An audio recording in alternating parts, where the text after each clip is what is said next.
Hey SPN family, I'm Steph with Creation and welcome back to our amazing weekend of virtual experiences featuring the cast of Supernatural. Just wanted to remind you that the top 5 tippers are going to win a 10-minute video meet and greet with Misha right after this panel. So make sure your top supporter information is updated with your current email address. It's really important. So if you want to do that, scroll just underneath the Stage It screen. You'll see where it shows a little trophy icon. Just to the right of that, you're going to see where it says complete your top supporter information, and that is where we're going to find your email address to send you the links. If you'd like to tip, click the green tip button on the bottom left-hand corner of your Stage It screen. And remember that tipping ends as soon as Misha is off the screen. So any tips made after that will not be counted towards the total. All right, 1 year ago today, we were in Las Vegas for the only convention we were to run last year. And for those of you who've never been to our live events, Saturday is commonly referred to as Misha Day. So how could we have a supernatural virtual experience on a Saturday without the one and only Misha Collins?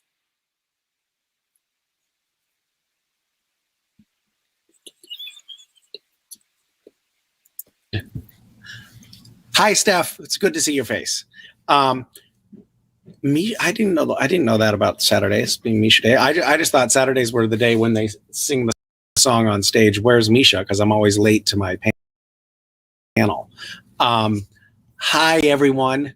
Thanks for being here. Hold on. I have to figure out how to close this window so I'm not looking at my strange face. Hi. Now I'm just looking at the camera lens.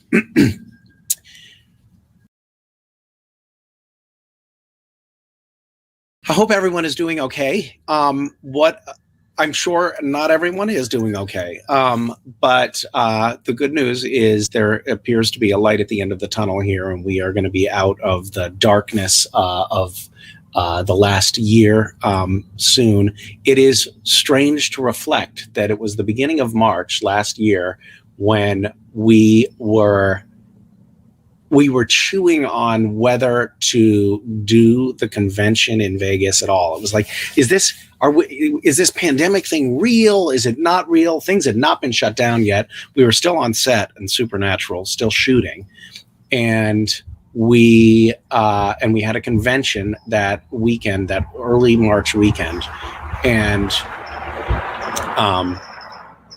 that was it.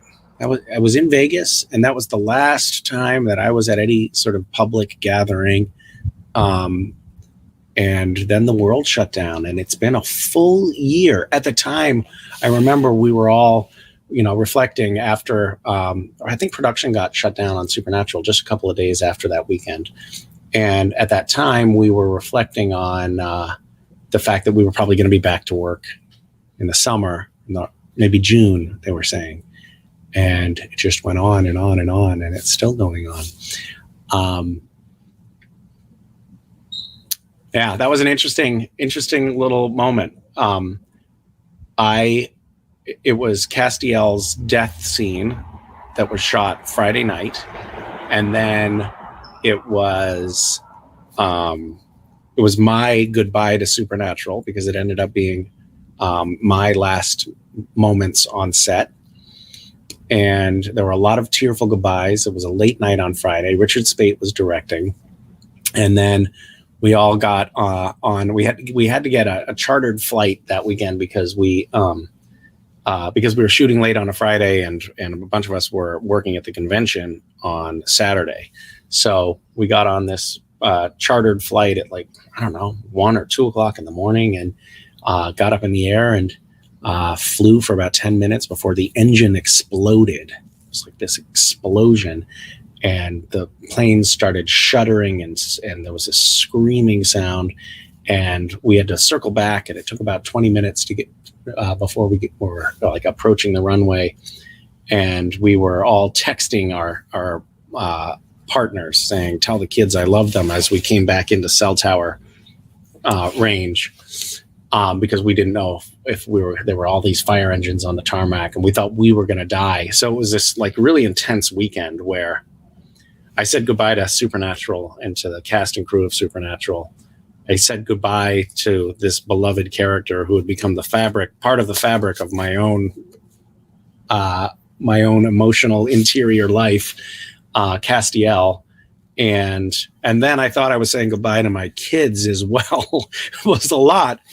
Ultimately, we ended up getting on like a dawn commercial flight and showing up late to the convention and getting there for the convention.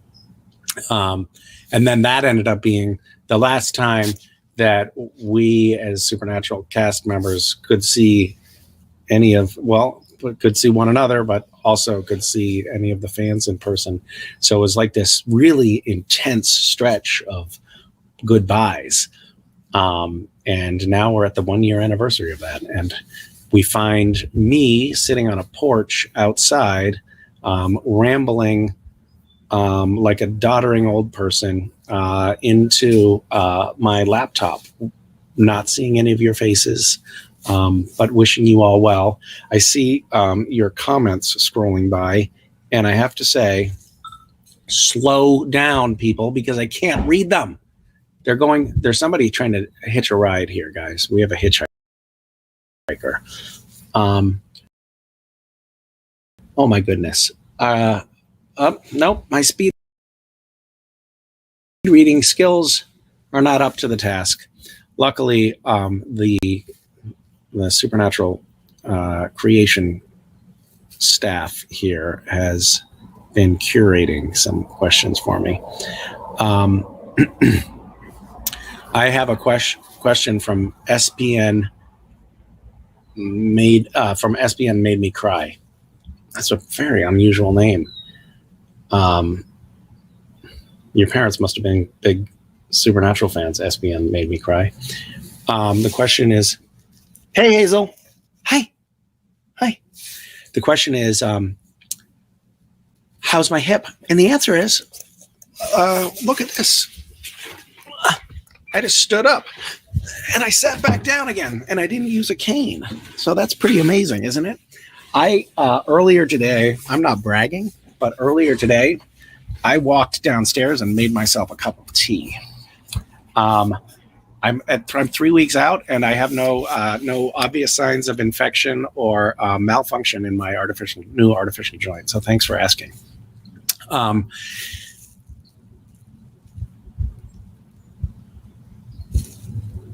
Arianen. Hi. Arianen has a question for me. Misha, if you could do anything dangerous just once without risk or consequences, what would it be? Love from Wisconsin. If I could do anything dangerous just once without any risk of consequences, what would it be? That's a really good question. I do think that the consequences sometimes do factor in to my decision making about whether or not I want to try something. I guess I would be kind of intrigued by the idea of space travel. I think I would like to maybe visit the moon or the International Space Station or something like that. But first of all, did you know, Arianen, that the Russians sell seats on space flights to people who are willing to pay $20 million or more? So if you have the money and you aren't too risk averse, it's possible to go visit the International Space Station.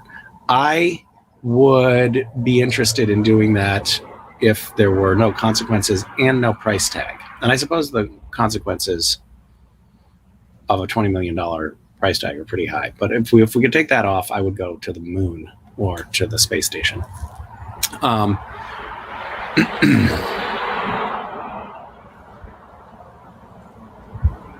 Yeah. Okay, good. I'm sure I have a better answer. That's why I'm just stalling here. But you didn't squander a good hour of your Saturday morning to just look at me, contemplate, stare off into the trees and ponder. Or did you? Maybe that's why we're all here, for you to watch me staring into the trees. It is very strange talking to not people. I'm just talking to my computer screen. this is making me question my own sanity, actually, if I'm being honest. Okay. Mandalaru.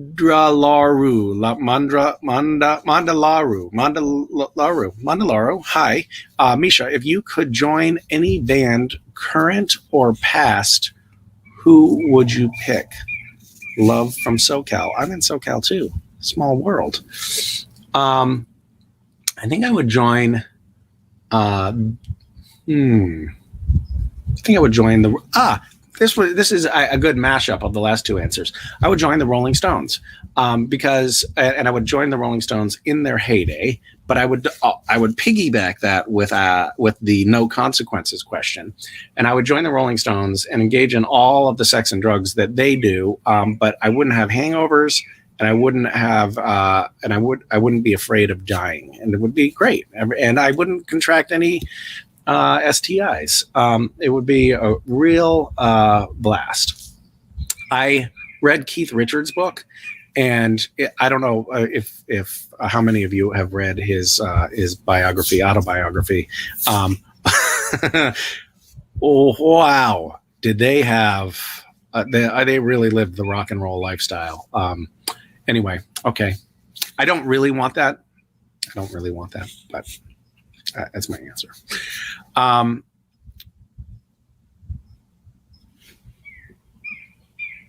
What do you think? Barbara A says, what do you think could ever happen between John Winchester and Castiel if they met? I think it's pretty obvious what would happen.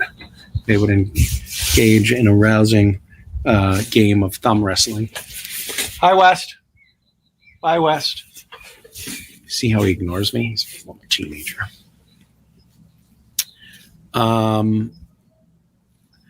Dasha says, hello from Belarus.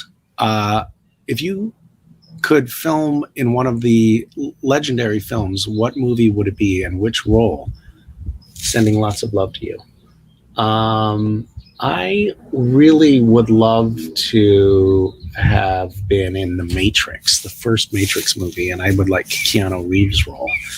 I think that would have been really awesome. I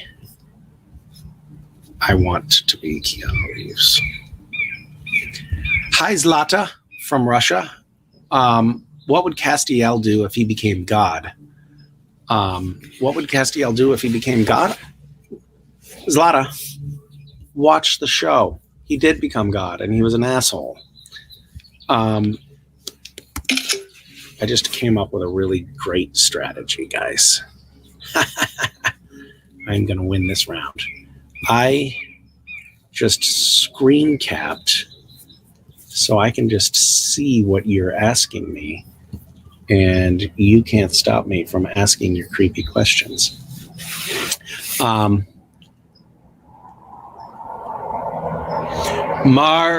Maria Luzia 14 says, a cycle of our life has come to an end and we are going to start a new phase of our life. So what is your advice for us to deal with this? Well, I think this is a very good question. However, I have to say, Maria, I don't know if you're referring to the pandemic, which seems to be winding up, or the end of Supernatural, which has wound up.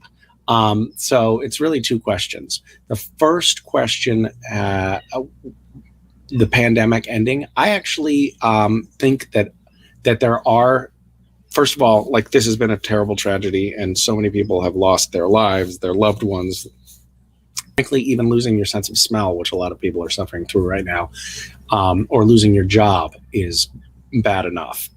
But it's been a real hard time for a lot of people. And that suffering will continue. However, I think that collectively we'll also have some silver linings. And one of the things I think that we're going to learn is what it is that we truly needed and missed in being able to be in community with one another and to be able to touch one another, and and all of the things that are so critical about being a part of the human family. So I think we're going to see a big flourishing of community experience in the coming months once everybody's vaccinated. Get your vaccines, by the way. Don't not get your vaccines. As far as supernatural being over, if that's what you're referring to, and I can't know for sure, it's an exciting new chapter for all of us.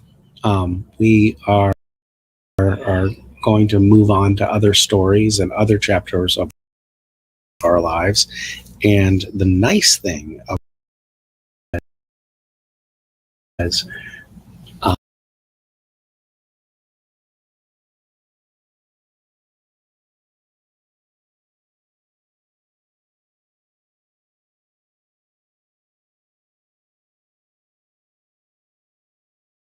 the community itself will live on. So that's not a terribly fatalistic. I guess listening to myself talk, I noticed that I must be imbued with a new sense of optimism coming out of what has amounted to a long, dark winter.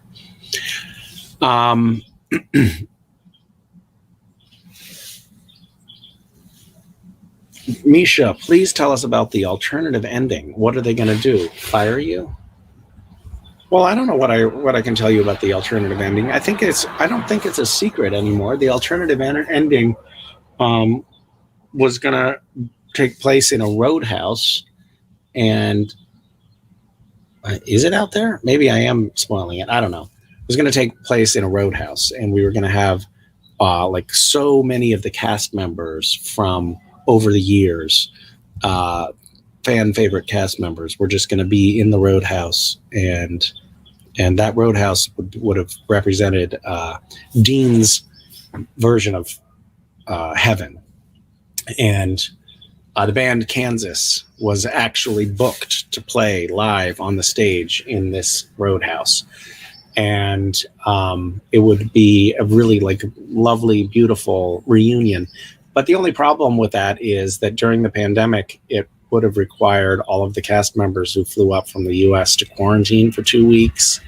And there were restrictions on the number of people that could be even on set, even cast members. Like we couldn't have a certain number of extras, blah, blah, blah. So it actually became, in the pandemic, it became an impossible thing to shoot, which is a completely unpredictable outcome. No one could have imagined that we were able to shoot something, but not a crowd scene in a closed space like that. There was talk of possibly shooting it in an outdoor, at an outdoor stage instead of in an interior of a roadhouse. There were efforts made to try to modify things to make it happen, but it didn't end up working out. This is my Winchester. Mia Winchester is asking, Misha, what is your favorite memory playing Castiel? My favorite memory playing Castiel, I don't have one favorite memory, but I do. I think when I reflect on the fond memories of shooting, it was really just the laughing. You know, we just had a great time on set, and there were so many days and so many late nights when we were just sitting there laughing, wasting Warner Brothers money, ruining takes by pranking one another. And I think that friendship and that joy and camaraderie those are elements of working on a set that I will undoubtedly be trying to recreate for the rest of my career, because that was the highlight for sure. All right, I've exhausted a screenshot's worth of questions.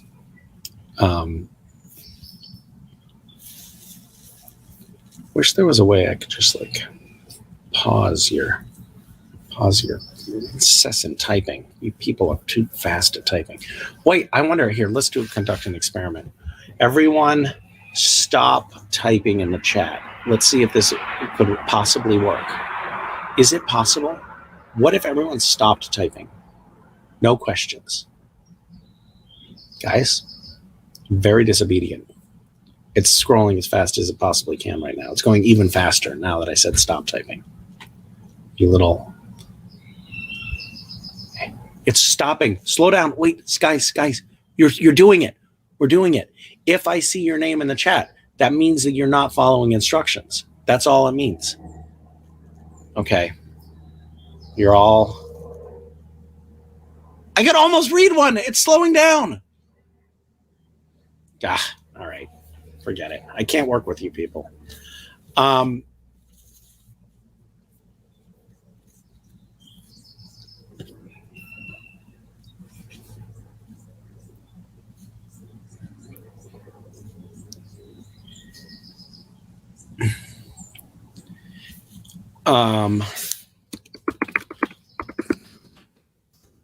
Here's a question. Hi, I'm Shusha. Hi. What kind of animal do you think Castiel could have?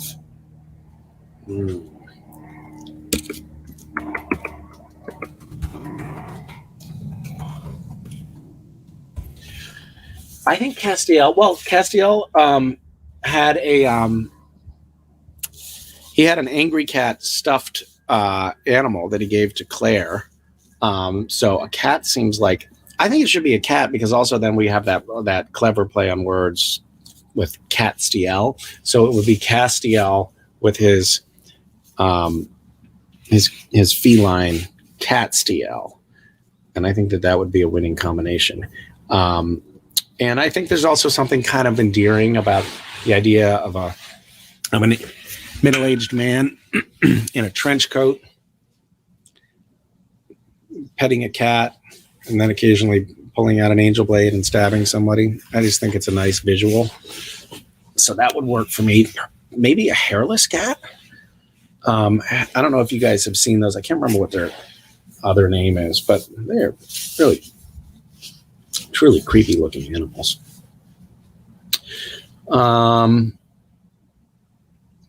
Or like a pet rat could be cool. I went out with the kids kayaking yesterday, and we saw a great blue heron catch a rat and then grab it by the head and its beak and shake it so that it broke its neck and then swallow it whole. Isn't that cool? I can tell you more stories like that. All right. N95 masks? I have a mask right here. Hold on. I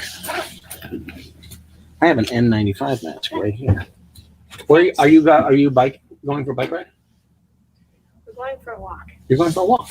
All right. Good luck. Happy adventure.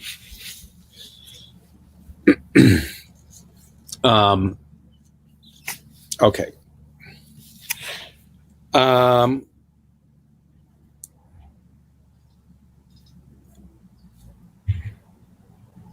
Okay. Hi, Misha.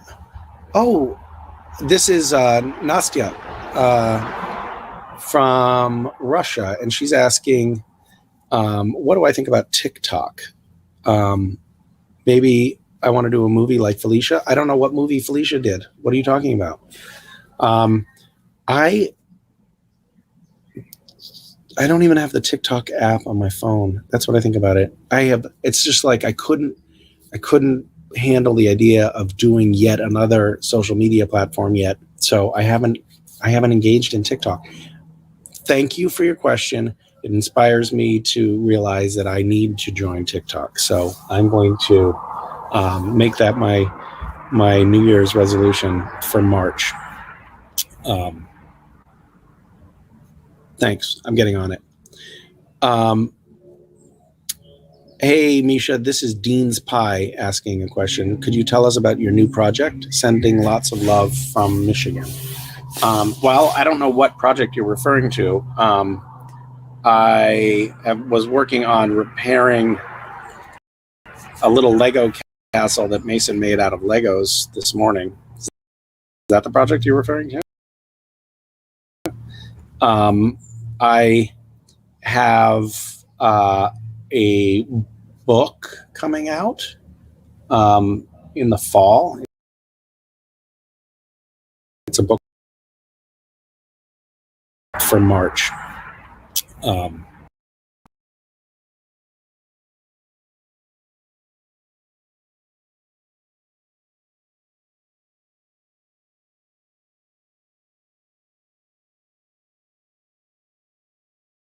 working on the project of healing up so that I can start running again after my surgery. And then there's another big project that I'm working on, which is trying to figure out what I want to do with the rest of my life, which, as it turns out, is a rather onerous task, unpacking what one wants to be when one grows up. So those are my projects that I'm currently working on. I think I probably have other projects, but I can't think of them. Well, here's a project. Right now, GISH is happening. We're doing a mini hunt for GISH this weekend. This very moment, it's happening. And Felicia Day, who was just mentioned in that TikTok question, is actually hosting. And we just launched a little fundraiser for the indigenous people of Ecuador, the Quechua people, who have just been devastated by a terrible oil spill in the Ecuadorian jungle. And we're raising money for them. That's a project that I'm working on. Yeah, I could ramble, and I am rambling. I have been rambling. This is one big ramble. I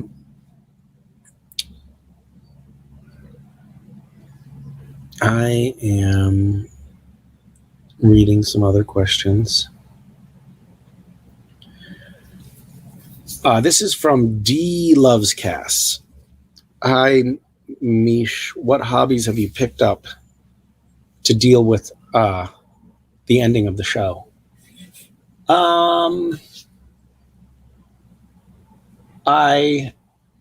I'm glad that you asked about hobbies and not addictions. That's a good sign. I have been coping with the end of the show. You know what? To be honest with you, I think that one of the things that I've realized when the show ended is that I was way too busy, and that I need to put a little bit more breathing room in my life. I was finally able, for example, to finish a manuscript for a book that I've been trying to write for like 7 years or something. And so I had a little bit more bandwidth for that and for some other, projects that I had just mentioned. But I've also had a lot more time to go camping with my kids and spend some time in nature. And that's been really lovely. But I was too busy before. So one of the hobbies that I'm trying to pick up is slowing down, spending more time meditating and camping and trying to be happy. That's that's the hobby that I'm trying to pick up. All right, I'm giving up on trying to read the scrolling text. It does make me feel somewhat loved to see that this is so scrolling by so fast. Either creation has created a bot that just generates questions very quickly to make me feel good, or there are actually quite a few of you out there. Bye. Have fun. Don't get run over by a car.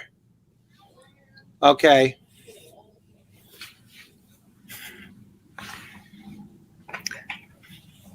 That's an enormous water bottle, Mason. Make sure you drink it all. She's going on a long walk, and she's wearing what appear to be leather pants and a leopard print long sleeve shirt, and it's quite sunny and warm. I'm not sure how that's going to go. So I am. Oh.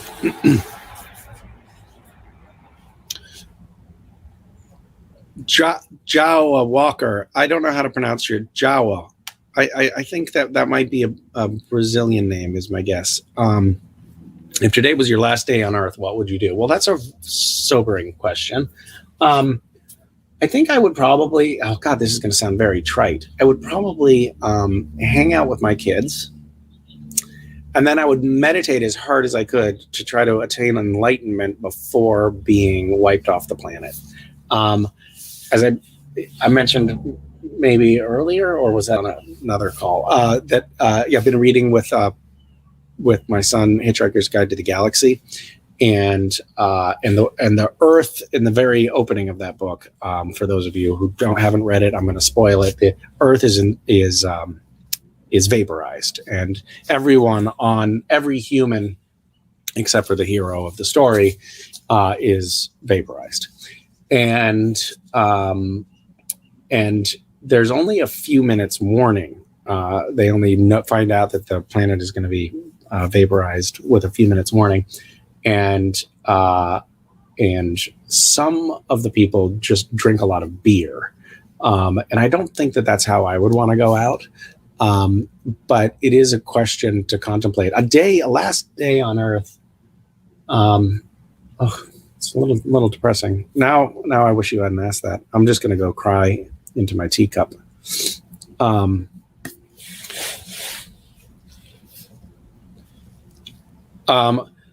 Holly,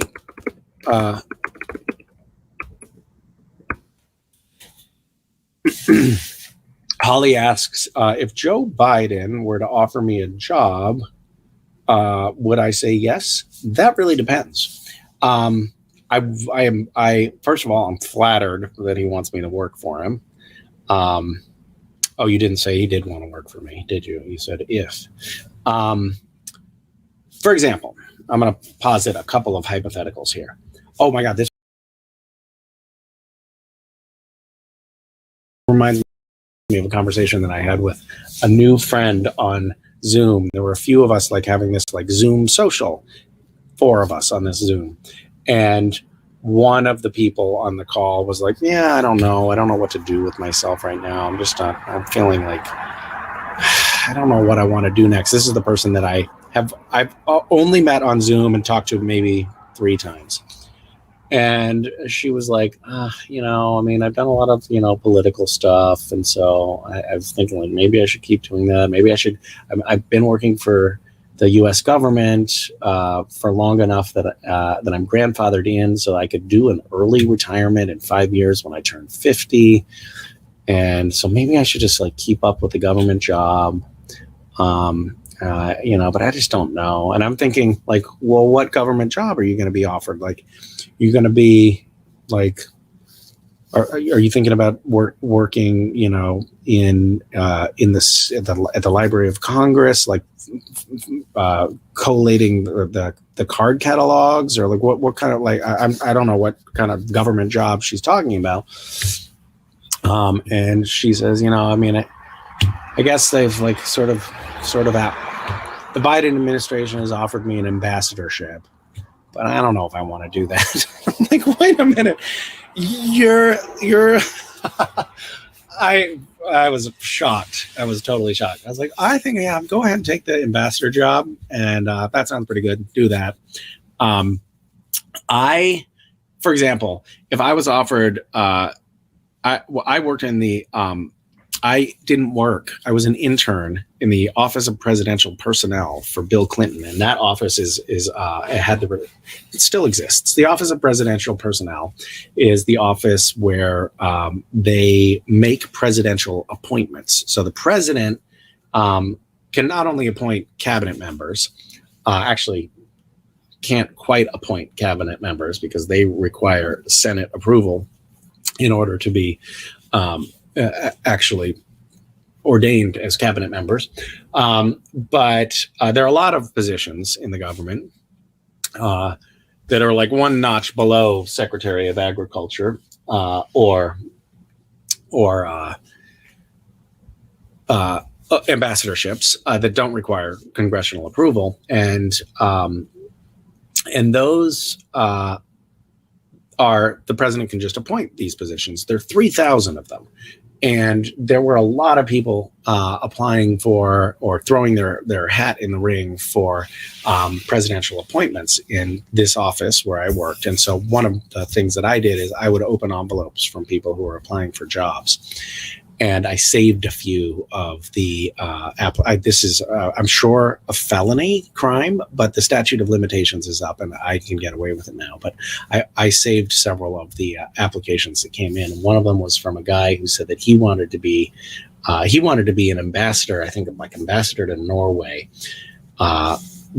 And he was quite adamant that he was the man for the job because God had spoken to him in the bathroom of the Mayflower Hotel and told him that it was his will. It was God's will that he be the ambassador.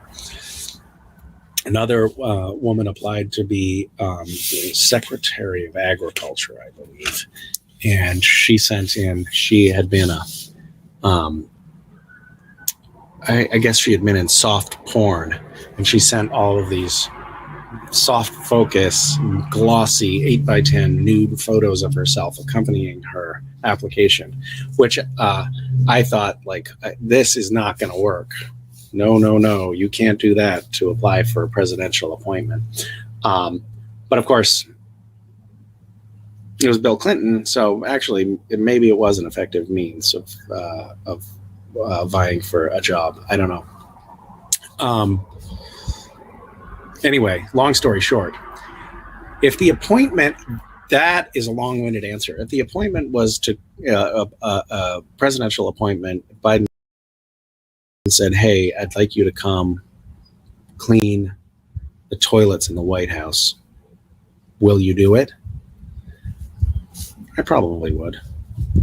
Yeah.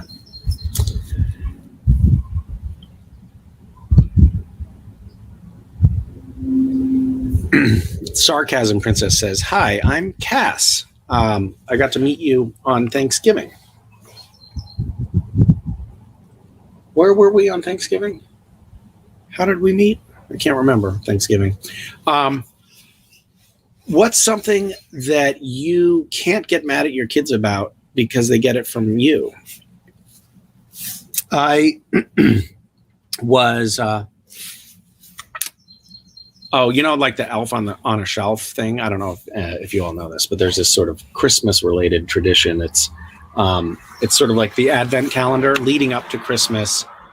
Some people do this thing where there's like an elf, stuffed elf that you put somewhere and you move it around the house, and the kids think that the elf is magically moving at night. In the morning, they have to go find it. I did something a little bit different. I had an Advent calendar. But I told the kids that the elves hide the Advent calendar. Advent calendar, for those of you who don't know, is like every day of December leading up to Christmas, there's like a little tiny door, and behind that door, there's like a chocolate or a candy or a toy or something like that. And our Advent calendar was like, you know, it was a fairly substantial thing. And I would move it around the house after they went to sleep and then put little notes in the door for the next day, and they would open it up and they'd find a note from the elves and a little gift of some sort. And one year I forgot to do it, and it was like December 5th, and the kids were like, "What's going on? Like, why aren't the elves leaving the Advent calendar?" And I was like, "I don't know. What's wrong with those elves? They lazy, useless elves." And then I wrote a little letter for the kids from the elves saying, "Oh, you know, we were stuck in a snowstorm. We went to visit our friends on the other side of town, but then there was that snowstorm and we got stuck over there. And we tried to come back on foot, and then one of us got frostbite, and it was like there's a long-winded excuse of why it had taken so long. But finally, they found a deer who was willing to let them like crawl up into its fur and carry them across town. And now they're back, and everything's fine, and they're back to where they normally live, which is in the walls of our house year-round. And so then the kids were like, "The elves live in our walls?" And I was like, "I don't know. Right? Read the letter. Apparently, yes, they live in our walls." And so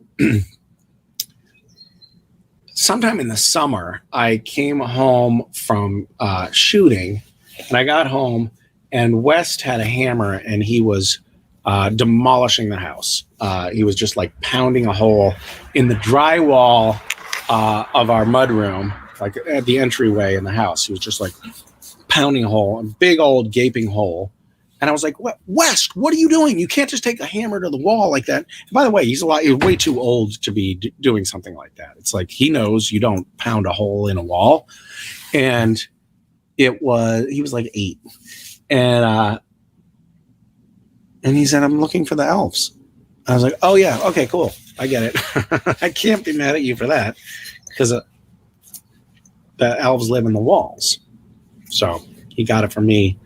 And I couldn't be mad at him. I was mad at him briefly.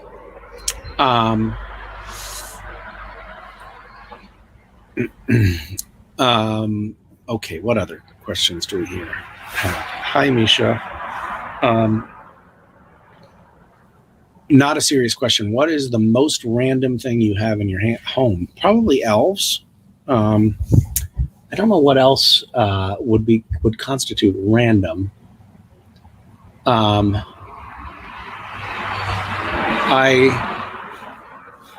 For some reason now, just inappropriate things are coming to mind, so I'm going to skip that question. Vika from Russia asks if I have a tattoo. I don't have a tattoo, and I feel like this is sort of a glaring omission in terms of body modification.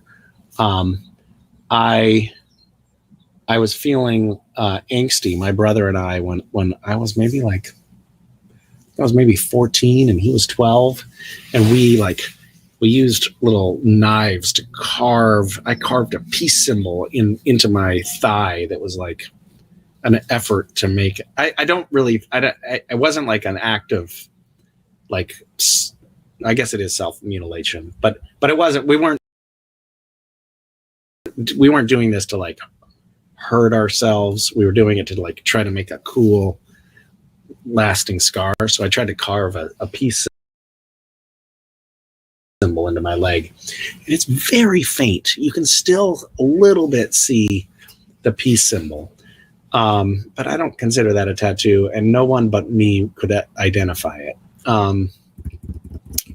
I would like to get a tattoo of something related to my children. I think that would be my inclination. I know that's cheesy, but I haven't done it. Maybe I'll do it soon. Thanks for the tip. I'm not supposed to get any tattoos for at least 3 months after my surgery. So, and I have to take antibiotics if I do get a tattoo. That's the new rule.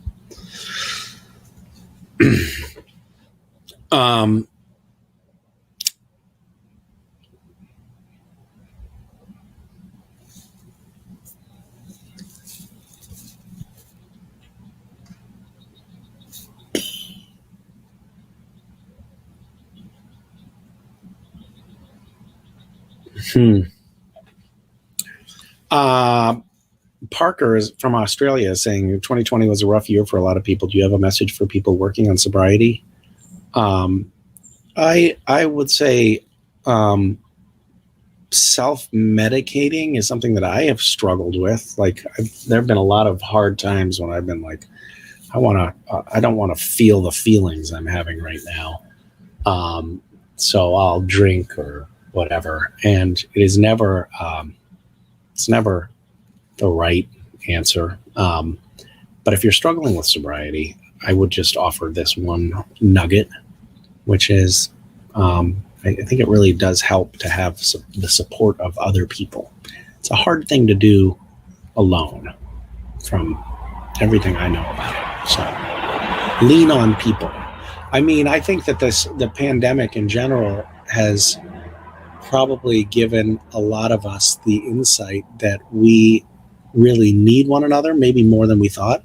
I thought that I really identified as an introvert. I know that probably sounds weird. It's like somebody who gets on stage and feels kind of comfortable in the limelight, because that is true of me. But I like when I would go to conventions a lot of times, this is an embarrassing secret.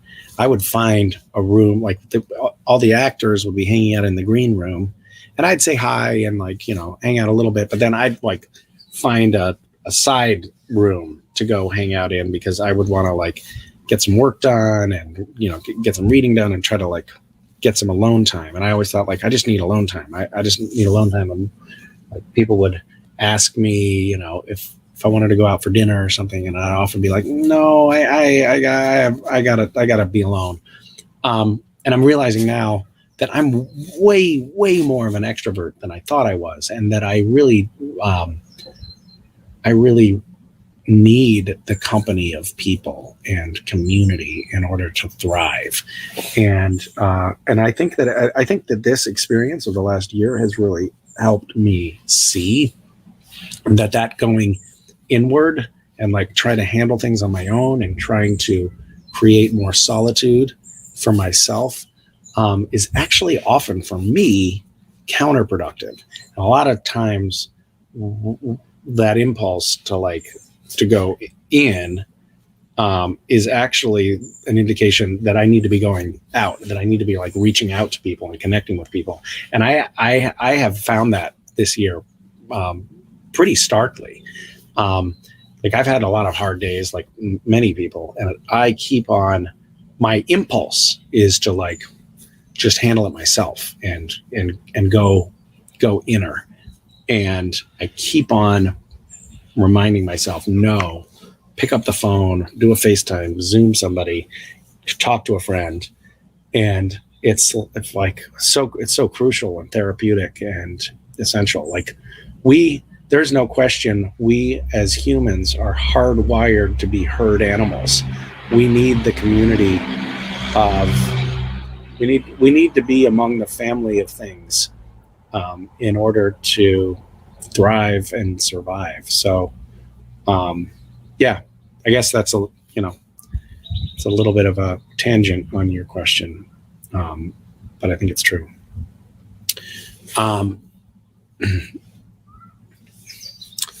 A question about a short film about an airport. Oh, how did this idea come about, and how much did you laugh while writing it? This is from Natasha. This is about the TSA shorts. My wife and my friend Philip and I co-wrote, and I directed and starred in, and Daniil Ackles is in one episode, and a few other friends show up in those episodes. They're very short. If you haven't seen them, I think that they're worth watching. They're kind of funny. And the idea came from going through TSA checkpoints. I went through a TSA, by the way, for those of you who haven't seen it, the little shorts that we made, I think you can find them on YouTube, or I think they're actually on Apple TV or something. It's called TSA America Level Orange. Daniil's episode is particularly gross. The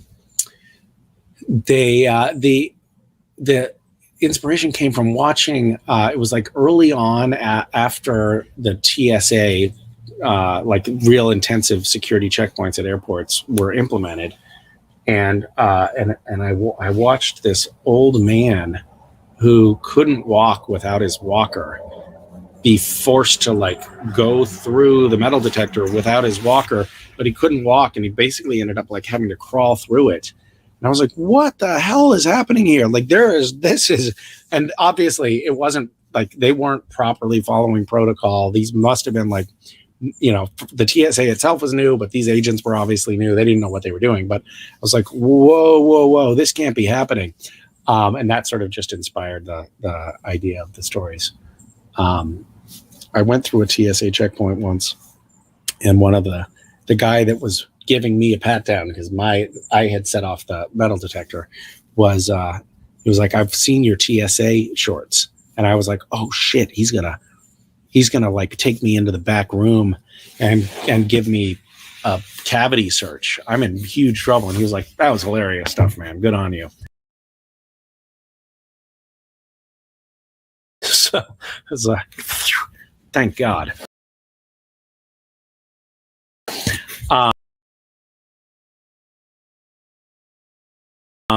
Yeah.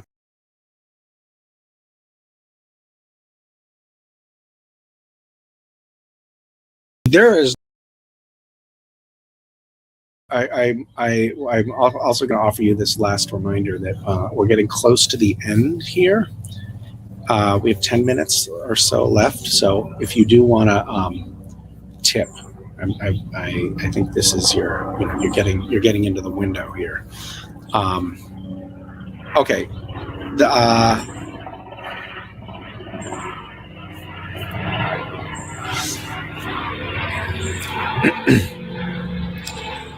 My goodness, there are a lot of people on this Zoom from Russia, it looks like.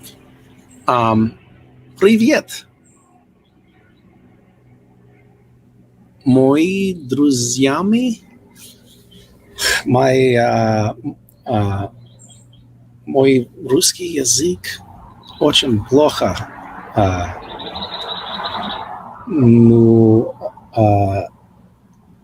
Я хочу говорю лучше. Okay.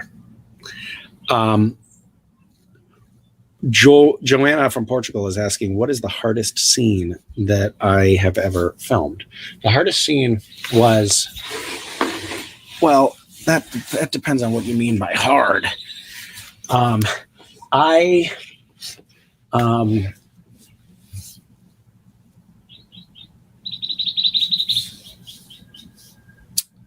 scene I ever filmed.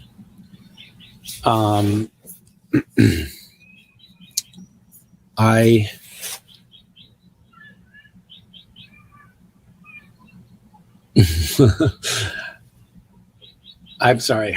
I have like stories are coming up and coming to mind that I can't tell. Oh well, one scene that was absolutely awful. Awful. It was just like, are you kidding me? Are we really doing this? There has to be a better way. There's this thing in filmmaking called a Ritter fan. I don't know why it's called a Ritter fan, but I remember the name of the company was on this particular Ritter fan. A Ritter fan it's about 7 or 8 feet tall and 7 or 8 feet wide. It's round like a fan, and it's basically like the propeller of an airplane. It's just like this enormous fan that creates wind that's like so strong that like you can pretend that you're in a hurricane or a tornado, and like you lean into the wind and it like will keep you from falling over. It's just like really, really intense wind. And they had decided that they wanted to use a Ritter fan for this scene where Dean and Cass were crawling toward the portal to get out of purgatory and back into the real world. And we're crawling up this dirt hill that was just like loose sand and gravel. And the Ritter fan is blasting on us. And it was like literally crawling into a sandblaster. Like it was just it was unbearable. It was like getting in our eyes, and it's like kicking up all this dust. We were both like hacking up black. And of course it's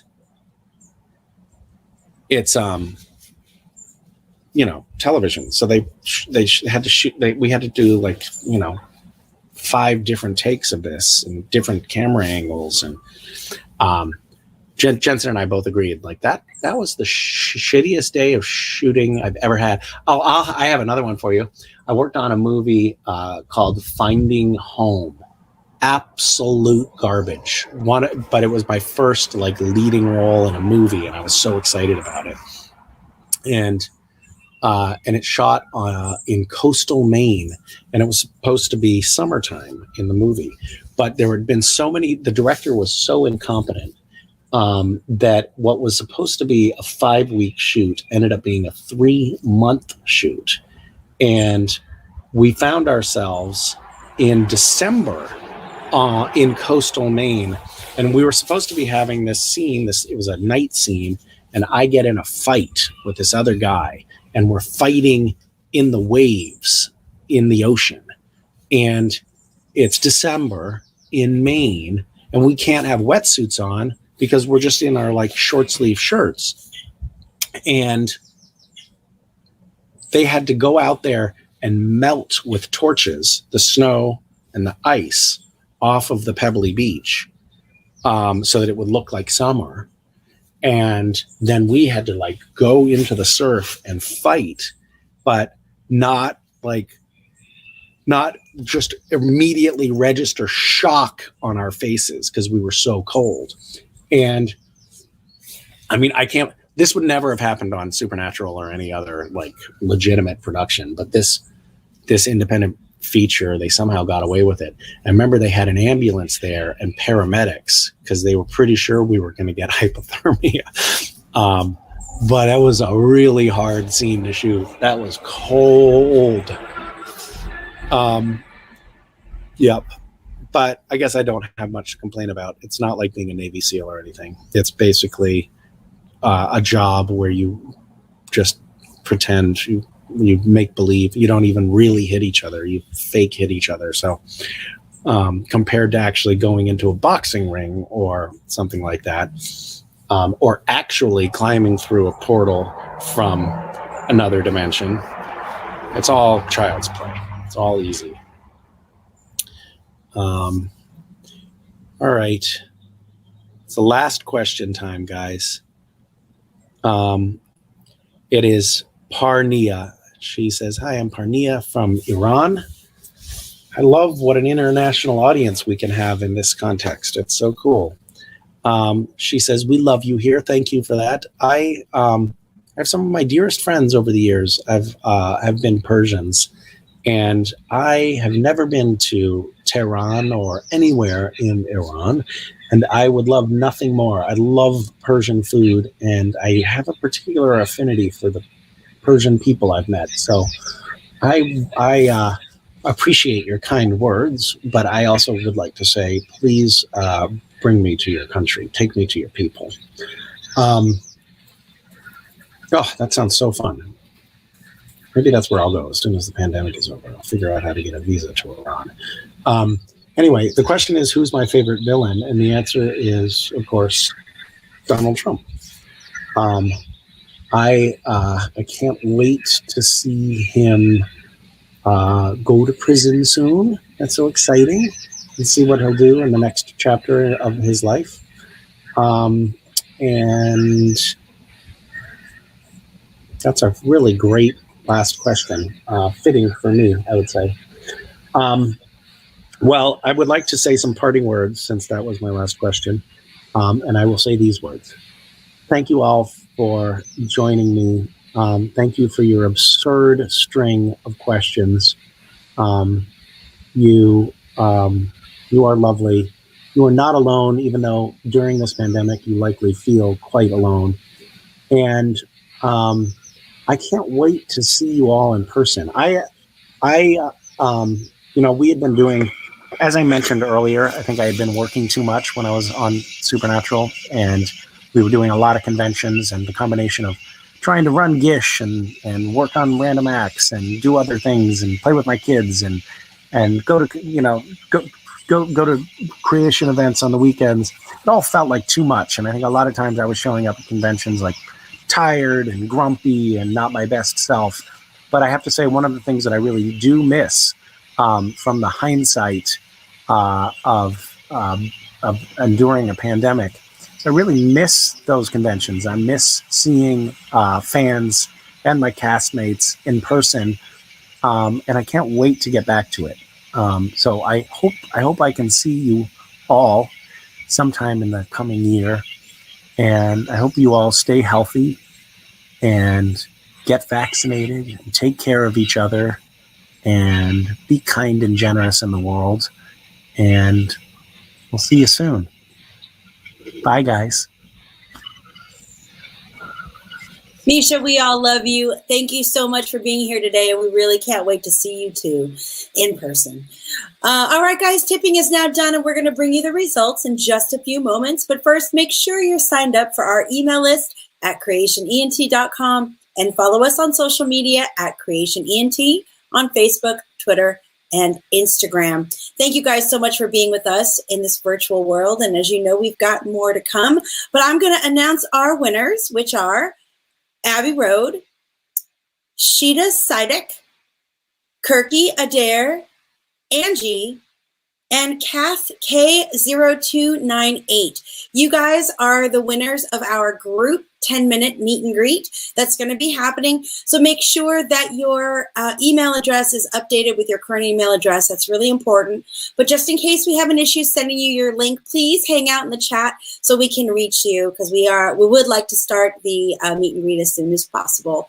All right, you guys, we have more to come tomorrow with the one and only Jensen Ackles and Jared Padalecki. We'll see you tomorrow.